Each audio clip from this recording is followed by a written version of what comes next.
انیس الرحمان صاحب یہ فرمائیے کہ بھارت اور چین کے درمیان جو حالیہ کشیدگی ہے، اگر یہ کسی باقاعدہ جنگ کی صورت اختیار کرتی ہے تو آپ کے خیال میں کیا یہ معاملات جو ہیں وہ مزید آگے بڑھیں گے اور پاکستان ڈائریکٹلی یا انڈائریکٹلی اس جنگ میں انوالو ہو جائے گا؟ بسم اللہ الرحمن الرحیم۔ وسیم صاحب، جیسے کہ بیگ صاحب نے ابھی فرمایا کہ امریکہ جو ہے وہ یہ چاہتا تھا کہ بھارت کو چین کے خلاف سفارہ کر دے، اس حوالے سے۔ دوسری بات آپ نے ابھی یہ فرمائی، یہ بالکل صحیح بات ہے۔ اس کی وجہ یہ ہے کہ چین جو ہے ایک پروڈکشن کا بہت بڑا ایک ہب بن چکا ہے اس وقت، اور امریکہ کی کوشش یہ تھی کہ اس کے منہ کے اوپر ہی لداخ ہو گیا اور دوسرے علاقے مقبوضہ کشمیر والی سائڈ سے، کہ یہاں پہ ایک ایسی جنگی کیفیت پیدا کر دی جائے جس کے ذریعے سے اس کے اقتصادی معاملات کو جو ہے وہ رکاوٹ پیدا ہو جائے۔ ہم دیکھتے ہیں کہ 3000 سالہ جو اس کی تاریخ ہے گزشتہ چائنا کی، اس میں چین کبھی اپنی سرحدوں سے باہر نہیں آیا، اور اس سے پہلے بھی جبکہ عسکری طور پہ بہت زیادہ ترقی بھی وہ کر چکا تھا موجودہ جدید تاریخ میں، اس نے کبھی کوئی ایئر کرافٹ کیریئر نہیں بنائے تھے اپنے۔ ایئر کرافٹ کیریئر ہمیشہ اس لیے بنائے جاتے ہیں کہ جب عسکری سرگرمیوں کی مار یا ان کی جو رینج ہے وہ بہت دور تک ہو، جس طرح کہ ہم امریکہ اور یورپ اور دیگر ممالک کے دیکھتے ہیں، لیکن چین کبھی اس طرف نہیں آیا تھا۔ لیکن گزشتہ 5-6 سال سے جیسے ہی چین کے اندر پروڈکشن کا ایک ہب بنا اور پھر بڑی تیزی کے ساتھ جو ہے وہ اس کی اقتصادی اور معاشی سرگرمیاں جو ہیں وہ ایشیا سے نکل کے افریقہ اور پھر یورپ اور دوسری طرف وسطی ایشیا تک پھیلیں، تو اس نے ساتھ ساتھ اپنی عسکری استعداد جو ہے اس کو، کیونکہ یہ بہت ضروری چیز ہوتی ہے، آپ کو اپنے اقتصادی اور معاشی مفادات کے تحفظ کے لیے عسکری قوت رکھنا پڑتی ہے۔ ادروائز یہ ہے کہ یہ تو بالکل ایسا ہے کہ کوئی بھی راستے میں قافلہ لوٹ لے، تو یہ صورتحال سکیور کرنی پڑتی ہیں۔ جی ہاں، بالکل اپنا سکیور کرنا پڑا۔ وہ اسی لیے یہ ہے کہ چین نے جو ہے اپنی سرحدوں سے باہر نکل کے، کیونکہ وہ سب سے پہلے عسکری طور پہ باہر نہیں آیا، وہ معاشی طور پہ باہر آیا، اقتصادی طور پہ باہر آیا۔ اس کی سرگرمیاں جو ہیں وہ خلیج عرب کے اندر شروع ہوئیں، بحر احمر کے میں شروع ہوئیں، اور وہاں سے وہ آگے تک اپنا چلا گیا۔ اس نے اکانومی کو ہی فوکس کیا، نہ صرف فوکس کیا بلکہ کیپچر کیا پوری دنیا کی اکانومی کو۔ پوری دنیا کی یہی ہے، کیونکہ اب یہ بات تقریباً تمام دنیا کو یہ معلوم ہے کہ جو اقتصادی طور کے اوپر مضبوط ہے وہی ایک بڑی طاقت ہے، وہی عسکری طور کے اوپر جو ہے افورڈ کر سکتا ہے سارے معاملات۔ سوویت یونین کی مثال ہمارے سامنے ہے، اس کو جس انداز میں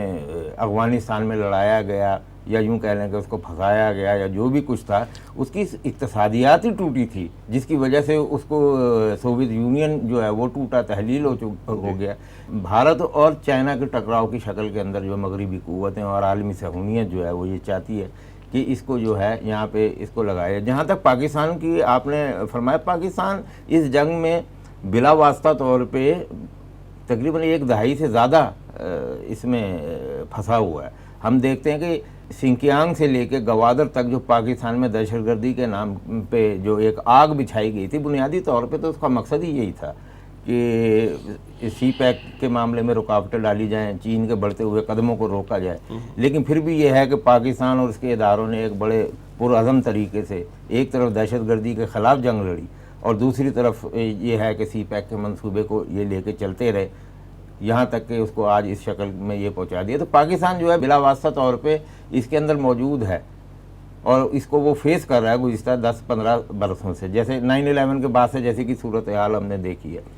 اب آگے جا کے معاملات کس کروٹ بیٹھیں گے بھارت کے اور چین کے، یہ تمام چیزیں ہمیں جو ہیں یہ امریکی الیکشن کے بعد کی صورتحال کے حوالے سے تناظر میں دیکھنا پڑیں گی کہ وہاں کیا صورتحال ہوتی ہے، کیونکہ بنیادی طور پہ یہ بے شک یہ عملی طور کے اوپر بھارت جو ہے وہ آگے اس وقت بڑھا ہوا ہے، اور ایک بہت بڑا جو سرحدی تنازع ہے، ایک بڑی جنگ کی شکل اختیار کرتا نظر آتا ہے ہمیں، تو وہ بنیادی طور پہ تو امریکہ اور اسرائیل کے ایما کے اوپر سارا کچھ ہو رہا ہے۔ تو اس حوالے سے ہمیں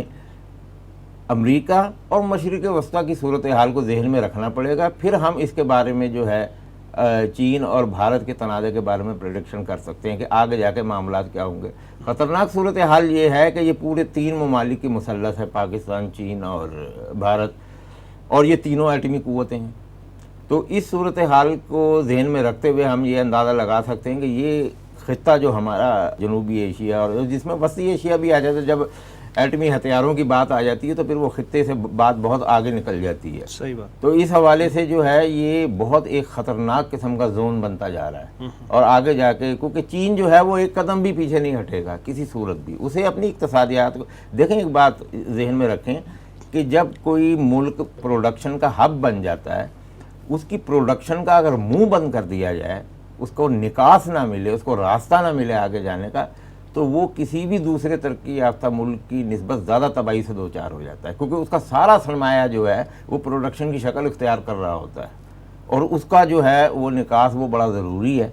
ٹھیک ہے, تو اس لحاظ سے چین جو ہے وہ تو کسی صورت بھی کمپرومائز نہیں کرے گا. جس طرح ہم یہ دیکھ رہے ہیں کہ اس کے گرد بڑا ایک گھیرا تنگ کیا گیا ہے جنوبی چائنا کے پانیوں میں, پھر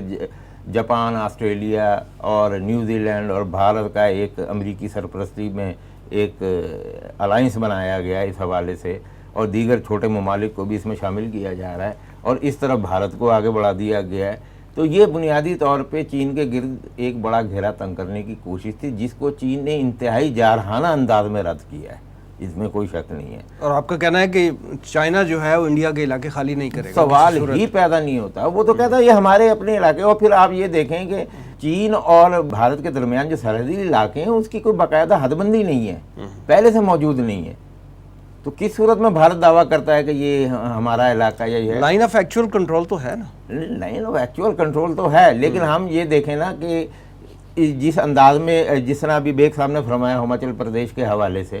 اس کو ہم پھر کہاں لے جائیں گے جہاں کی 70% سے زائد آبادی جو ہے وہ چینی ہے, وہ ہندی بھی بولتے ہیں, چائنیز بھی بولتے ہیں, اور نسلی طور کے اوپر وہ چائنیز ہیں وہ سارے لوگ. اب اس بنیاد کے اوپر اگر چائنا دعویٰ کرتا ہے کہ یہ سرزمین جو ہے اس کے جسٹیفائڈ دعویٰ, ہاں تو جسٹیفائڈ دعویٰ ہے اس کا. تو ابھی تک چونکہ حالات ایسے رہے ہیں گزشتہ, کیونکہ ہم نے دیکھا ہے کہ اقوام متحدہ کا بھی ایک یک رخا کردار رہا ہے. اس نے ہمیشہ مغرب کا, کیونکہ مغرب نے اپنے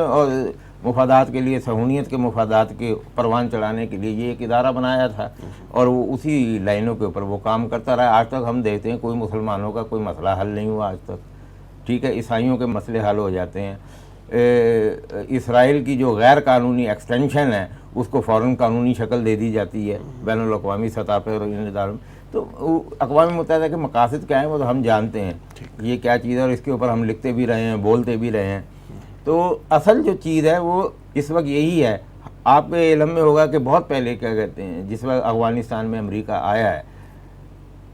تو دیوسائی کا جو ہمارا علاقہ ہے اس کے اوپر امریکہ کی بہت گہری نظریں تھیں. اس حوالے سے چین بھی اس بات سے پوری طرح واقف تھا, ہماری عسکری اسٹیبلشمنٹ, ہمارے ادارے اس چیز سے جانتے تھے اس معاملات کو. لیکن جیسے ہی افغانستان میں ہم دیکھتے ہیں کہ امریکہ کو پسپائی کا سامنا کرنا پڑا ہے, اس کے وہ منصوبے ٹھنڈے پڑنے شروع ہو گئے. یہی وجہ ہے کہ اب دوسری طرف سے جو ہے یہ بھارت کو دیکھیے, یہ بھارت کی جو قیادت ہے یا ان کی اسٹیبلشمنٹ ہے, یہ ان کو سوچنا چاہیے کہ یہ امریکہ یا اسرائیل یا دیگر ممالک جو ہیں جو پاکستان دشمن ہیں, اسلام دشمن ممالک بھی ہیں, وہ بھارت کے کندھے پہ رکھ کے بندوق چلا رہے ہیں. اس سے نقصان کسی اور کا نہیں ہوگا, سب سے زیادہ نقصان ہو رہا ہے بلکہ بھارت کا اس وقت بھی ہو رہا ہے. وہاں انویسٹمنٹ جو ہے تقریباً ختم ہوتی جا رہی ہے اس جنگی صورتحال کے حوالے سے. وہاں کے بینک دیوالیہ ہو رہے ہیں, وہاں کی اقتصادی سرگرمیاں, وہاں کا IT, خود امریکہ نے, آپ یہ دیکھیں کہ جو ہر سال 2 لاکھ کے قریب جو اپنا IT اور دیگر معاملات کے شعبوں میں ویزے جاری ہوتے تھے, جو ٹرمپ نے وہ بند کر دیے, اس میں سے 70% جو ویزا تھا وہ بھارتیوں کو ملا کرتا تھا. تو جس طرح میں نے عرض کیا ہے, ہاں جی بہت بڑا کرائسس ہے. تو میں نے جس طرح عرض کیا ہے کہ جب تک امریکی صورتحال واضح نہیں ہوتی الیکشن کے بعد, اس وقت تک جو ہے ابھی یہ صورتحال ہمیں جوں کی توں نظر آئے گی. جہاں تک چین کی واپسی کا تعلق ہے یا علاقے چھوڑنے کا تعلق ہے تو یہ تو سوال ہی پیدا نہیں ہوتا.